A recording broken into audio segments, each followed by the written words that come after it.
Hey there, how you doing? Charlie Winters here with horse racing tips for Thursday, the 4th of July.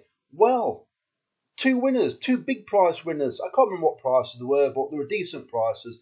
I know at one point the last runner was 20s. I saw 20s, but I had another pound each way on it. I think it might return 14s or 16s, and then the other horse was Langham. That was it.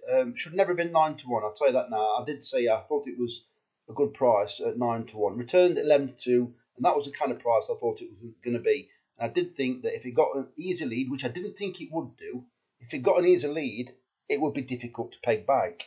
And that was the case. I'm not very often right, but on this occasion I was. It's just unfortunate the first two horses didn't do anything. They did absolutely nothing, to be honest. So let me get into it. So if you give me, all I ask is, could you please give me a like? Yep. I'm not asking you to phone a premium rate number. Just if you can give me this video a like, and I shall get straight into it now. So I've gone for it a little bit, but don't get carried away. Stake nearly £20. I've got some horses that I really like the look of, but that doesn't mean they can't finish the tailed off last. So instead of me pumping this video up by saying, hey everyone, thanks for your patience. Things are clearly deteriorating some in Kingston, as you can see on the... So I'm watching something to do with Hurricane Beryl background music. Anyway, so a slight interruption. So let me get into it. So the first bet is a 15p each way, lucky 31. So I'm going to talk you basically through the selections. I'm not going to go into detail with them. So the first selection is Dashing Harry at 11 to 2 in the 240 at Haydock. Trained by Clive Cox, I think it's got a decent chance. It's performing a bit in and out. Yeah, I don't normally back Clive Cox, but on this occasion I am doing. The second selection is also, I believe, trained by Clive Cox. This is a more fancied selection, although it's a bigger price. It's Sergeant Pep at 11 to 1 in the 340 at Haydock, paying 4 places instead of 3. It isn't the nap. I shall tell you the nap when I get to it. And I've also got 2 bets. The third selection is Queen's Company at 5 to 1 in the 4 o'clock at Yarmouth, paying 4 places instead of 3.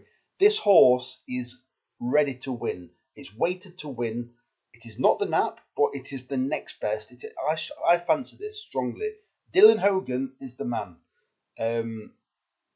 It's won off around this mark, and I think a little bit higher over this course as well. I don't see how it can run poorly, but do not get carried away. These horses can still finish last. The next selection is, and this is bonkers, you've got Michael Stout training a horse rated not 90, not 80, not 70, not 60, 57. An official rating of 57. I'm sure Michael Stout's never trained a horse rated 57. In my opinion, if the penny drops, 13 to 2 will look like a crazy price. I think it might be a Class 5 race, rated 57, trained by Michael Stout, Juddmonte colours. What's that all about? So Maypole 13 to 2 in the 430 at Yarmouth, paying 4 places instead of 3, and it still isn't the nap.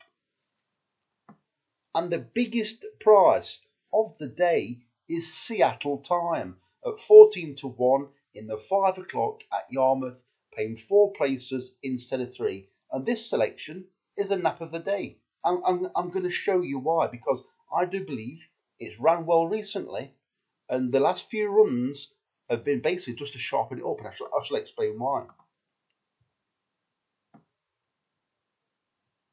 So don't read too much of this beginning bit. So you've got Racing Post ratings of 68, 69, 69, another 69 at the bottom of the screen, which that you can't see. So it went from Sylvester Kirk to Jack Jones. Right. So it was rated 65. Yeah, we're ticking along.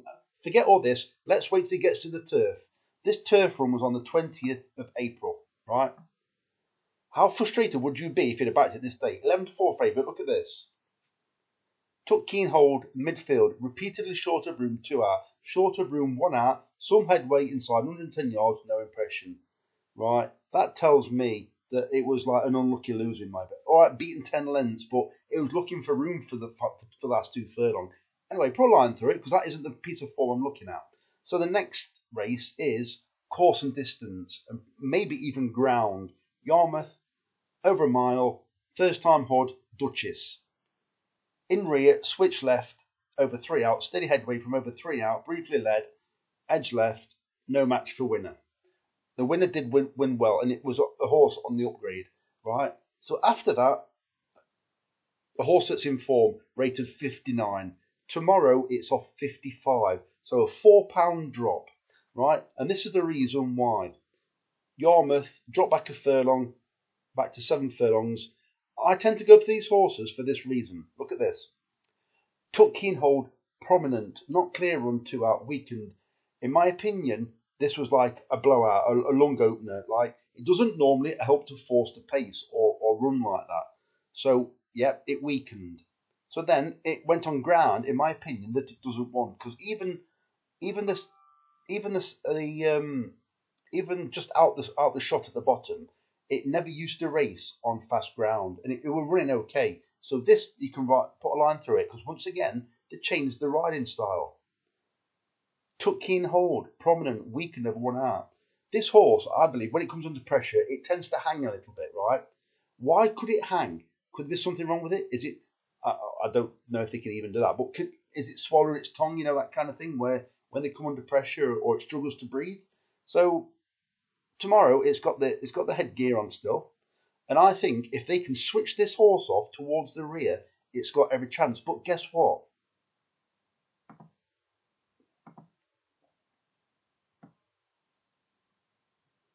Guess what? I'm on the wrong page. Right, hold on. 5 o'clock. It all went so swimmingly. Right. We're looking for a letter.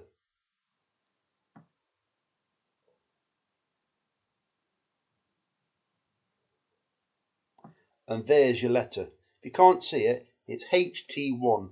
It's got a first time tongue strap on. So when it comes under pressure, hopefully this time it won't hang. So if it's held up towards the rear, which I want, it's number 1. So it's the best horse in the race. It's in better form than we think it is. It's in a poor race. There's a lot of horses that have been running on the all-weather. And I think this horse has got a cracking chance. And who is it? It's my fanboy. It's Dylan Hogan. So we've gone for Settle Time and Queen's Company, both ridden by Dylan Hogan. The first 2 in the bet are both trained by Clive Cox, so we could do a few doubles. So what I've also done is I've doubled down. I've gone for 75 pence each way painting. So I'm not going to read the other 3 out. Basically, what I've done is I've missed the first 2 out in the bet. I've missed out the Clive Cox horses, and I've gone for the 2 ridden by Dylan Hogan and the 1 trained by Michael Stout. So there you can see. So if you're just listening, I've gone for Queen's Company, Maple, and Settle Time again. I do believe you should take the price of Settle Time. Knowing my luck, it will go to 100 to 1 and win in a canter or whatever you want to call it. But I think 14 to 1 is completely wrong. And Jack Jones, I have seen, we have been on the right end of one of his gambles as well, because I think it was something like 6 to 1 to 11 to 4 a while back. I'm sure we've been on a Jack Jones gamble. Well, he trains it. So, as I said, if you're still knocking around now, hold on a minute. What I'm going to do also, I'm having a tenner on, I live in Ashfield. I'm not going to give you the postcode or the address, but I live in Ashfield. And that's the constituency of Lee Anderson. So Lee Anderson is currently 4 to 5 to win his seat, the Ashfield seat, or whatever you want to call it. The next second favourite, is Labour at either even money or 11 to 10. Right. I know this is not too much of an indication, but I think so what I've been seeing is I've seen 1 Labour sign in somebody's garden on my way to work. In contrast, I've probably seen 15 Lee Anderson for sale signs, those kind of things.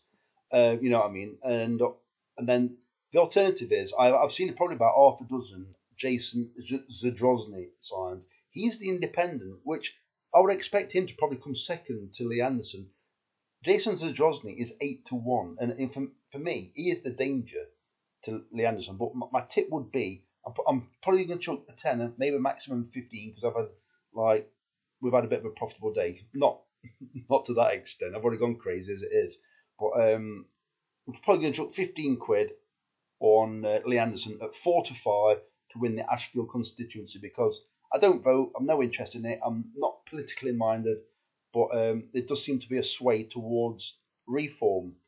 If you want to blow up the comments with your political comments, feel free. I welcome any comments as long as they're nice and friendly. Or just give an indication. If your username isn't your name, feel free to put who you're voting for. If it gets 5 stars, just close comments or something like that. Well, I can't see it doing that. It's a family friendly comment section normally. So anyway, I'm completely waffling now.